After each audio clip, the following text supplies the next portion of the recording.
most important skill of all in sales, and then why you should be proud to be in sales. Now, as we get started, I'm going to cover these slides and give you some insight on each of the messages. And in the very beginning, it says what the profession of selling really is. And I learned after about a year, 8 years I spent full time in the field of real estate selling, that it truly is the highest paid hard work and the lowest paid easy work you'll ever find. And the basic concept is you'll make a fortune if you're willing to put in fanatical time and effort for a period of time to build the momentum to thus build your business. Whenever I talk to a brand new salesperson, I try to convince them that products are different, but if you spend 24 months to 36 months in almost any sales endeavor with fanatical activity and follow up and really building your business, all of a sudden the momentum will carry and you'll be able to spend less time the rest of your career making the same or more money because of that tremendous fanatical effort in the beginning. And then, of course, it's important to realize what the benefits of a career in selling are. And these are the ones that I found after all the years of doing this. First, number one, there is freedom of expression. And I feel generally what that means is you are free to work the number of hours, the number of presentations you wish to make. You have an opportunity to coast if you feel like it for a while. But again, as I mentioned in our first opening, give me that fanatical effort for a 2 or 3 year period. And then you'll be able to make the same income in less time once you build a foundation. And of course, you have the opportunity to use your resourcefulness and perseverance to compete in the world of business, which is mean you're really free to write your own paycheck in this wonderful field. And the second benefit that I found is there's really no income ceiling. And no one limits your income but you. If you want to earn more, you learn more. It's that simple. See, almost every job where a employer hires you, they pay you X amount a week, X amount a month. And in a way, they've determined what your income is and what your financial worth is.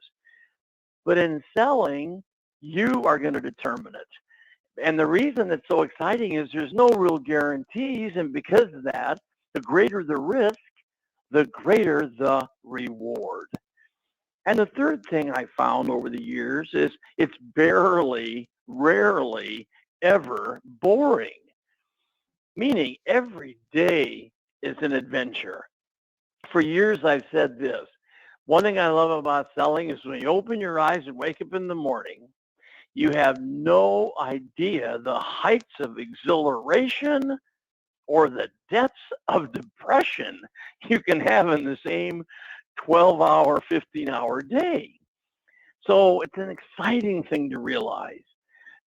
Number four, I think is so important, that the high potential return for a low capital investment, meaning most salespeople don't have to come up with a huge amount of money to, in essence, open up their own business, which is what you do when you go into sales. Oh, yes, you probably have a product or a service. You have a company that's built its reputation in the community. You might have an office or a location.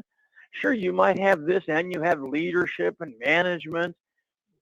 But the thing that I find is based on the opportunity to earn the type of income we can in selling, there's really a very minimal capital investment to offer a really high potential return.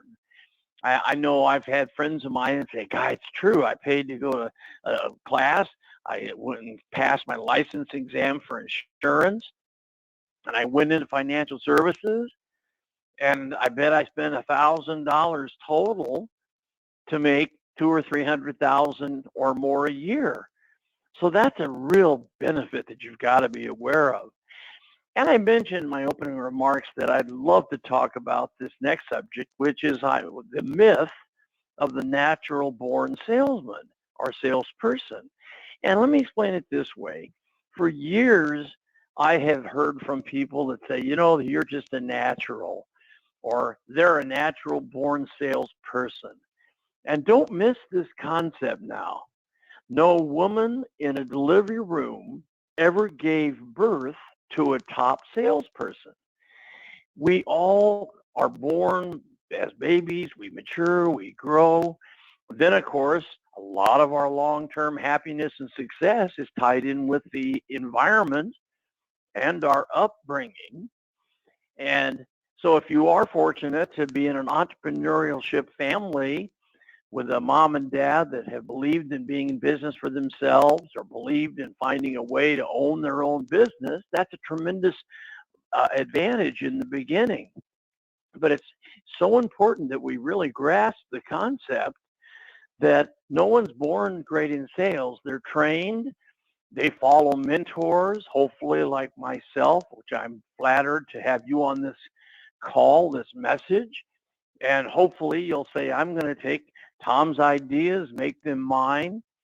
And after doing this for all these years, gosh, it's been a wonderful experience to have so many people, almost every city that I go now with a live seminar, to have people come up and just with such enthusiasm say, Tom, 30 years ago, I was new in sales. And I went to your seminar, and now I own this company, and I brought these 100 salespeople that work for me. And that's such an honorable thing to hear. And I thank all of you that have done that over the years. Thank you. And here's an important thing that you've got to realize. Selling is a learned skill, and it can be learned by anyone willing to first study and apply effective communication skills and realize that there are two types of temperaments and personalities. There's the interested introvert or the interesting extrovert. Now, many people that are extroverts gravitate naturally into selling. They're outgoing, they're talkative, they're witty, they're glib, they're charming. Then there's the introvert who's a little humble, a little shy, and they're a little nervous about selling.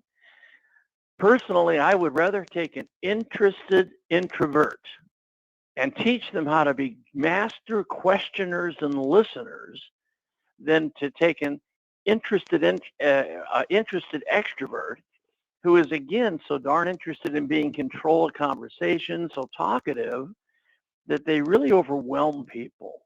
So really think about that myth that we just covered. And let's talk about this. First of all, extroverts. Now, these are people that are outgoing. Number one, they're perceived as being kind of loud and aggressive. Number two, they're maybe more likely to dress somewhat flamboyantly. Number three, they talk too much. They listen too little.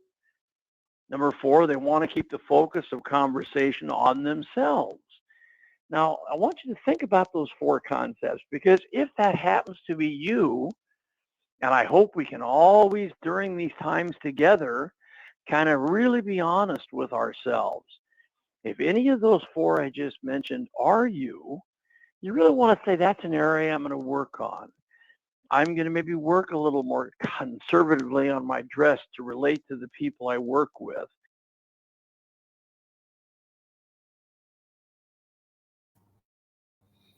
All right. Can you hear me, Carlos? I got you Yes, on I mute. can. All right, you're on mute. Good morning. How are you, my friend? Good, good. I wanted to talk this morning about doubling down on your efforts. In my business, it's a little slower than what it has been in years past. And so I recognize I probably need to double down on my efforts. I got to double down on them. My efforts, I got to double them up. I got to grind a little harder. I got to do some things a little differently because my numbers are down. My opportunities are down, which means I got to double down on my efforts to get those numbers back up, right? So I thought it'd be good to run a little bit of Tom Hopkins, the master of selling, to start us off this morning because I got to double down on my efforts. And I don't know how you feel and where you're at, but I think that's the only solution for me. If my numbers are down, I got to double up my efforts. Do you realize what I do? Do you realize what company I own? I own a printing company. That's paper. Yes. I have to double down. That's going extinct. Paper? Yeah. Who does paper anymore? Right. You know what I mean? Yes. Talk about slow. You're thinking slow. Heck, people are thinking, nobody does printing anymore. Of course, I have to double down all the time. Yes. I have to. Yes. Shipping. I own a shipping company. Everybody ships from Target or Amazon or some store and ships directly to their people that they're shipping to. You think my shipping company is going to struggle? Heck yeah, it's struggling. But yet I have to double down every single time. I have to keep plugging away. I have to get more aggressive. I think about it every day. It's just like I have virtual mailboxes, not virtual mailboxes. I have mailboxes, Mm-hmm. and it's like, and then there's a virtual mailbox now. So everybody's going towards this virtual mailbox. If they get a little bit of mail, hey, will you tell me what's in there? We take a picture of it, we send it to them. Will you tell me in it? Nah, you can throw it away. They don't even touch their mail anymore. Hey, will you open it up? Will you deposit this check for me? It's like people aren't even, coming into the stores for those mailbox renters anymore. So, every day I sit here and I think I gotta double down. I gotta keep getting more people. I gotta keep getting people in for this mailboxes. I gotta keep getting people in to ship, because every year I notice a difference in shipping, Yeah. I mean, why do people, I base my shipping off of older folks because they still ship to, they don't go online and buy things and ship it directly to people. They care about wrapping the presents, or they care about the birthday presents that are getting wrapped. They don't care about just shipping it to somebody and them not opening a present. You know what I mean? Yep, absolutely.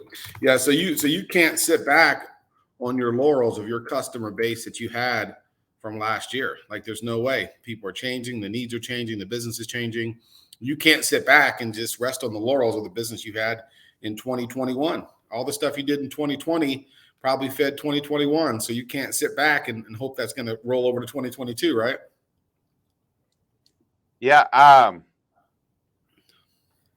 Yeah, I got to keep plugging away. I got to keep getting it more and more. My people that I've had for the last couple of years, and that's why I got to change my business. It's not necessarily change. I just got to add. I got to keep doing more. I got to think outside the box. My biggest thing is thinking outside the box. Yeah. Be creative and think outside the box. Yeah. Absolutely. I love what he said. He said, about the fanatical efforts in the beginning and also when you need to recharge things. Like, so he talked about that fanatical effort. If you go with a fanatical effort in the beginning and you follow up, right? That key word he threw in there, and follow up. How it will certainly, feed our business and feed our activity, going forward. But that fanatical effort is also necessary when we need to recharge or re-step up our business, right? When things do slow down, I think we have to go back to that fanatical effort. And that is what I love hearing from you, Carlos, where you're saying we have to always have a fanatical effort. It's not a matter of letting up on the fanatical efforts, right? We have to always have that. Otherwise, our business can drop off significantly without anything happening in the market. Yeah, you don't give up. You don't just say, "Hey, I'm done," or "This business is going out of business." It's a dying industry. I absolutely do not like that word. It's like, when people sit here and say it's a dying industry, you let it die. People let it die. People don't go and keep trying to do more and more. You know, Yeah. that's what they need to think about, is that um, they need to keep trying to get more and do more and think outside the box and be creative and take that initial initiative. You know, Yeah. and uh, I liked I liked his. Your parents wasn't born a top salesperson. You Yes. know, and I thought that was awesome. I absolutely Yes. loved it um, because it's true. You know, you got to build to that, and that's what I feel that I love and I do.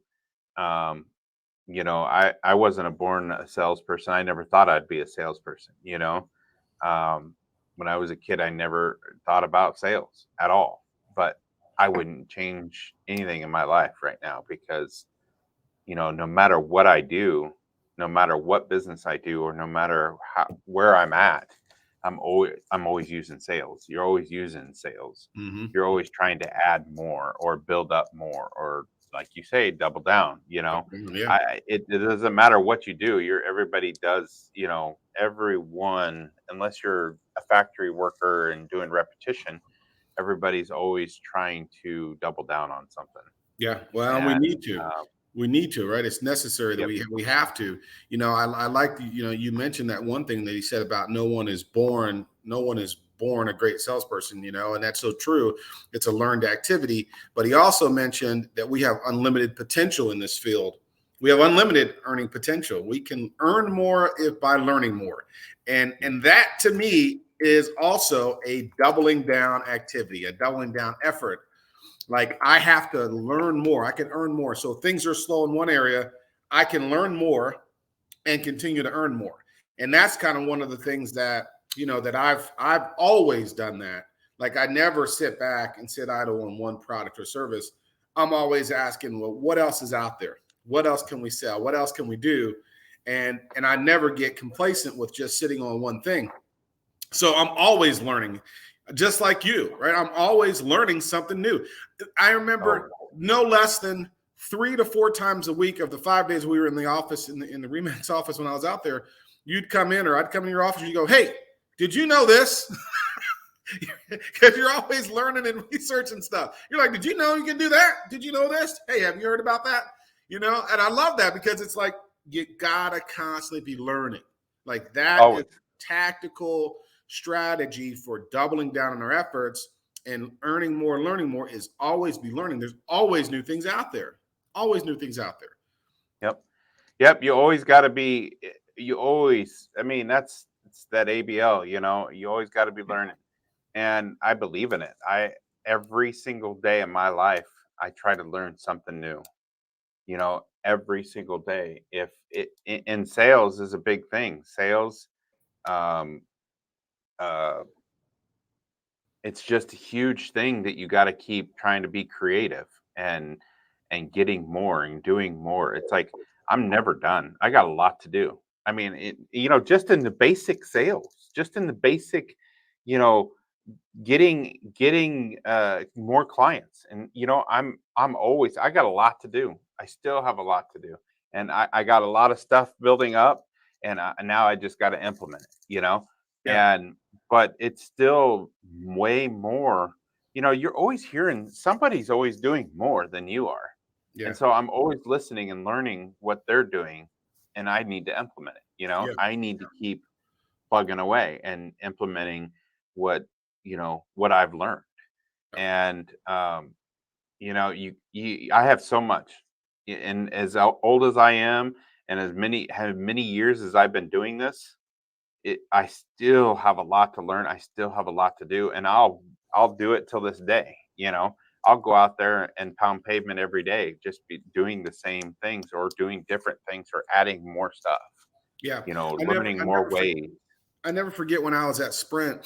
They had the training classes, the University of Excellence, and then they had an online portal where you could go in and you could sign up for other classes. And I'll never forget when someone pulled up my little training deal. They're like, "Wow, you got a lot of classes in here." And I was like, "Well, it's free learning. Like, why wouldn't I have all that? Why wouldn't I take all those classes?"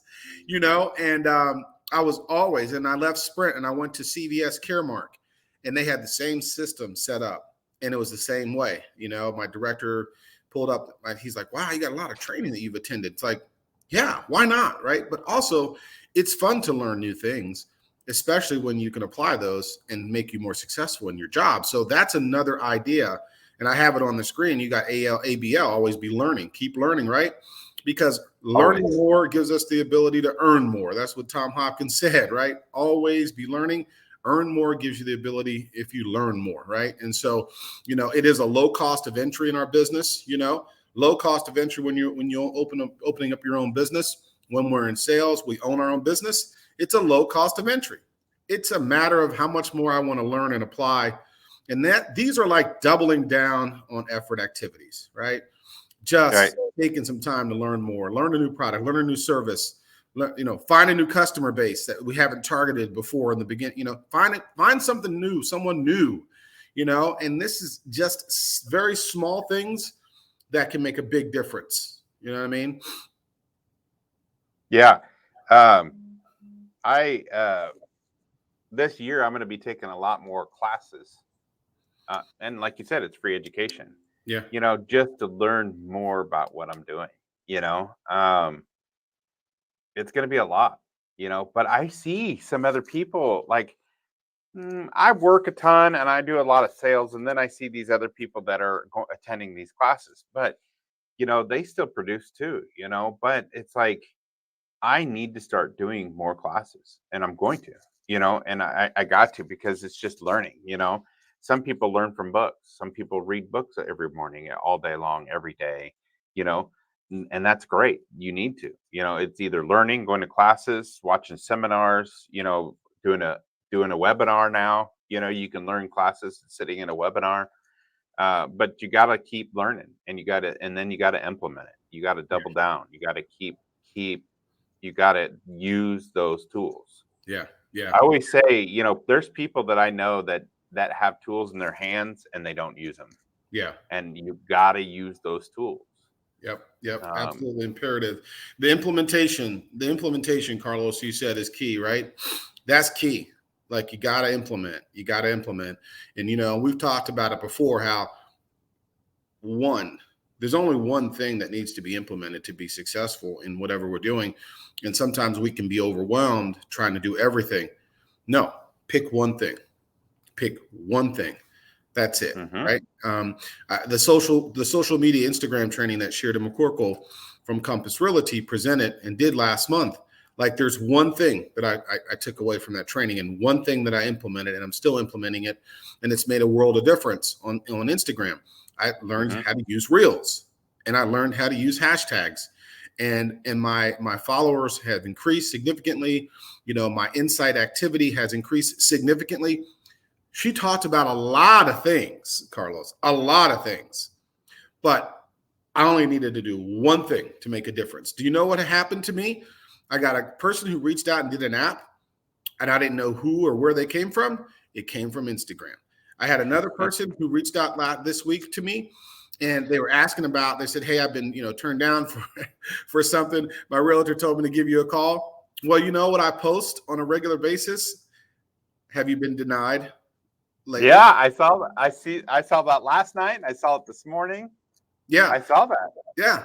And that came from Instagram. So here I am, knowing nothing about Instagram, attend Sheridan's training and take away and do one thing, which is the Reels and the hashtags, and boom, two deals from that right there. So one thing, just take away and implement one thing, and don't be overwhelmed. Just focus and do one thing and do it really well. Be fanatical about it, as Tom Hopkins says, and it's going to make a difference. It's going to make a big difference in our efforts. Yep. You got to keep doing that. Yep, absolutely. So, all right, I just I wanted to take a minute and talk about doubling down on your efforts. I love the fact that Hopkins talks about being fanatical about our efforts, right? And we can always recharge and be fanatical at any point in time in what we do, right? Just because I may not have been fanatical in the beginning doesn't mean I can't start being fanatical today. And that's right. And the key is that it's fanatical activity and follow up. Fanatical activity and follow up. And that is really the key takeaway. The one thing for me today is that fanatical activity can start anytime, and follow-up is necessary. Carlos, I know you got a busy day. I'm sure I'll be seeing you here shortly anyway, because I got some items for fanatical activity distribution later on today. Yeah, and you won't be seeing me. All right. But you'll be seeing my other peeps. All right. That's work. That's fine. No problem. But I'm excited about this message that we shared today with Tom Hopkins. And because you know what? Business is down across the board for a lot of people in our industry. And it's great for some others, but that's probably because those others are doing some fanatical efforts and continuing to do fanatical efforts. And you know what? Hey, if it's not where we want it to be, we can always change our situation and change it today. So I'm excited about it because that was the message I needed to hear, my friend. My beliefs in when business is slow, like I always hear people say, Christmas time, like agents, it's like it's a slow time of the year. Well, you shouldn't make it slow. You shouldn't allow it to be slow. It is not. You can't say, well, it's just the industry. They don't have business. You have to do other things to not make that slow.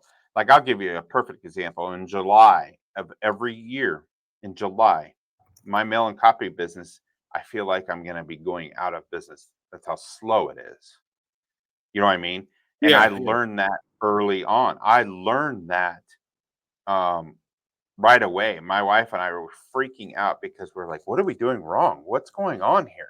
Because it's slow. Right. It's slow as ever.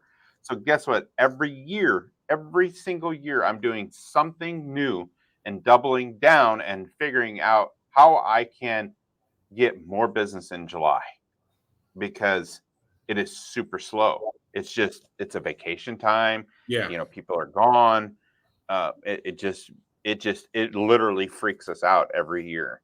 But I've looked at my numbers every year. Okay, this year we did this much. This year we did this much. And we might not grow a ton on that month, but we grow a little bit. And a little bit adds up to a lot. That's right. It does.